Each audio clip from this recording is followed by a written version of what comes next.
Nah, device itu ada beberapa jenis. Yang pertama adalah network device, ya, yang direpresentasikan sebagai network interface, ya. Biasanya direpresentasi dalam bentuk network interface seperti Wi-Fi yang kita miliki. Terus ada block device. Terus ada karakter device, seperti yang tadi saya sudah jelaskan. Nah, di karakter device ini, teletype yang kita gunakan itu sebenarnya adalah karakter device juga. Kalau block device tadi kita udah lihat ya. Kalau teletype, ya kita bisa lihat bahwa itu adalah salah satu terminal kita yang kita buka itu sebenarnya adalah karakter device, ya.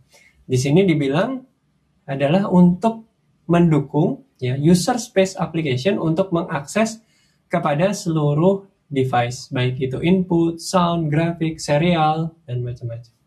Sedangkan kalau block ini berhubungan dengan storage. Jadi ada 3 pembagian secara general, ya, network device, block device, atau karakter device.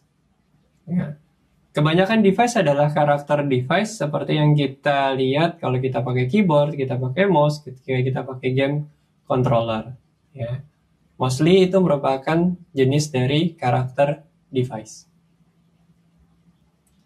Oke, sekarang saya coba contohkan ya, yang karakter device yang paling sering kita temui adalah terminal. Ya, kita tahu bahwa terminal itu adalah teletype. Ya, jadi kalau misalnya di sini saya mencoba untuk mendemonstrasikan sedikit. Ya. Saya punya dua konsol di sini. Ya, kalian bisa buka 2 konsol saja. Kalian bisa ketikkan who am I. Ya. Di sini saya menggunakan PTS strip 0. Untuk yang ini, ya, kalau kita lihat who am I, teletype saya atau tempat saya mengetikkan itu ada di PTS 1.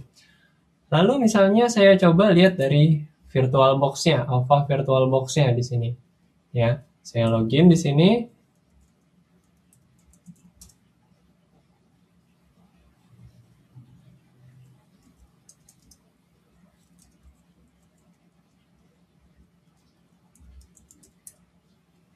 Ya, kalau saya login di sini, saya coba tulis who am I.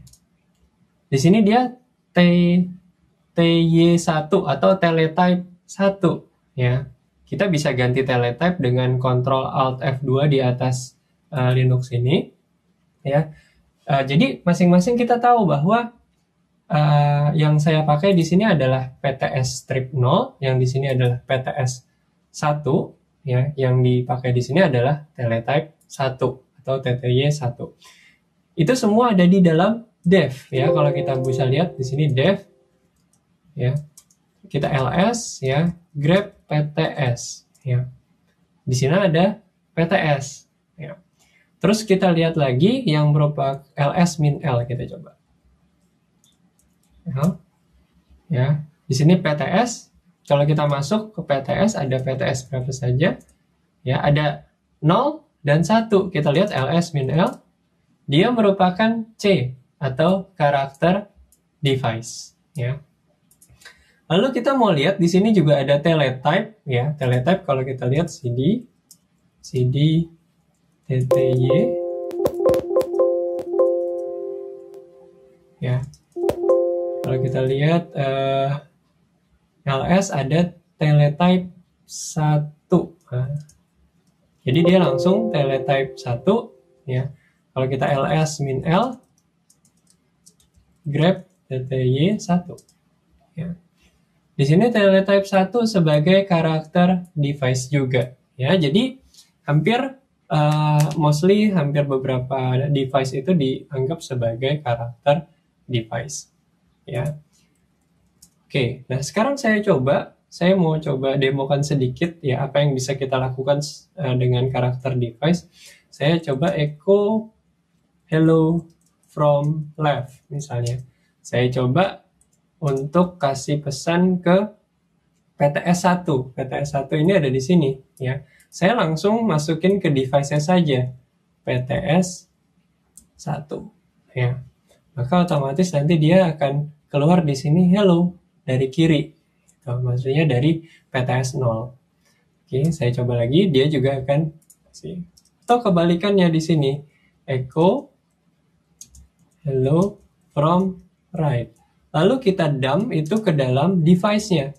Device PTS, di sini adalah yang kita tahu PTS-nya adalah PTS 0, ya, PTS 0. Oke, ya, begitu juga kita mau coba kasih tahu yang bawah misalnya, ya, echo hello. Terus kita ini dev/dev/tty1. Ya, dia akan mengeluarkan pesan hello. Ya, jadi bukan sekedar dia merepresentasikan suatu file, tapi sebenarnya itu juga bisa kita akses, ya. Dengan cara ya kita bisa mendefine device yang mau kita akses. Jadi nanti di dalam program kita bagaimana kita bisa mengakses langsung ke dalam driver tersebut, ya. Ini adalah salah satu contoh praktikal yang untuk menjelaskan, ya, bagian ini. Ya, untuk menjelaskan bagian dari karakter device. Ya, ini adalah karakter device tadi, ya. Jadi can be buffered, ya. Di sini support open, close, read dan write, ya. Diakses secara sekuensial, ya, dalam beberapa kasus. Tidak support file 6, tidak bisa secara random diakses dan tidak bisa di buffer. Terus ada namanya block device, biasanya ini adalah dalam bentuk storage, ya. Dapat secara akses di random atau diakses secara random. Buffer cache itu biasanya digunakan untuk mempercepat akses, ya.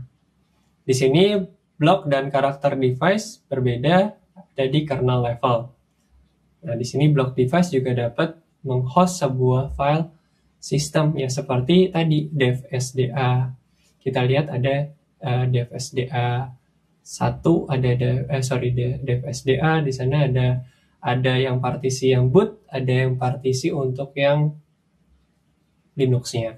Nah, jadi dia bisa punya file system, ya, atau di Windows dia punya boot-nya, dia punya NTFS file system-nya. Ya, jadi yang dimaksud dia bisa host a file system, artinya dia bisa memiliki file system di dalamnya. Atau di sini satu lagi yaitu network device. Ya, network device di sini send dan receive paket. Ya. Terus di sini biasanya ada unique names-nya, ya, ada ETH0.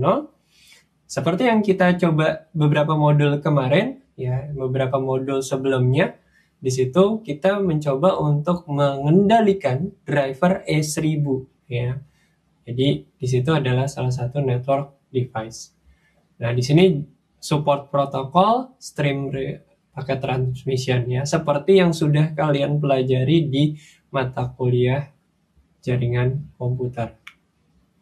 Security issue di sini ada incidental damage, ya.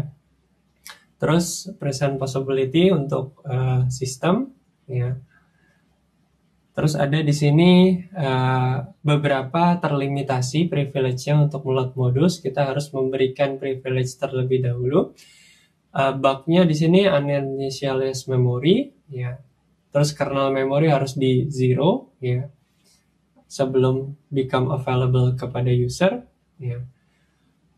Dan information leakage ini bisa maksudnya password dari root atau adminnya bisa bocor. Ya, artinya Anda perlu trust, ya, terhadap driver writers, ya. Jadi bisa dijadikan celah, ya, dalam kernel driver ini karena dia bisa mengakses root, ya. Ya, jadi kalau kalian memakai running system, sebaiknya tadi kalian tahu bahwa yang membuat driver itu siapa, karena dia memiliki akses langsung ke dalam root. Ketika kita mau load driver, semua itu harus atas izin root. Mau pakai driver itu juga groups-nya harus bisa di-define terlebih dahulu oleh root, siapa saja yang berhak untuk memakai. Oke, di sini juga ada versioning dan numbering dan license. Ya, biasanya GPL compatible license untuk Linux, ya, atau General Public License GPL versi 2. Ini adalah secara umum ya implementation step-nya. Pertama kita harus tahu device karakteristiknya dan supporting command. Terus kita map device specific operation kepada Unix file operation. Terus select the device name, user interface, namespace, mapping number, implement the interface subroutine, compile the device driver, dan install the device driver. Untuk practical implementasi dari tahapan-tahapan ini, kita akan coba untuk jelaskan di modul praktikal sesudah modul ini. Oke, terima kasih atas perhatiannya. Sekian dulu untuk modul ini. Semoga kalian dapat mengerti dan memahami bagaimana suatu device driver diimplementasi. Oke, terima kasih.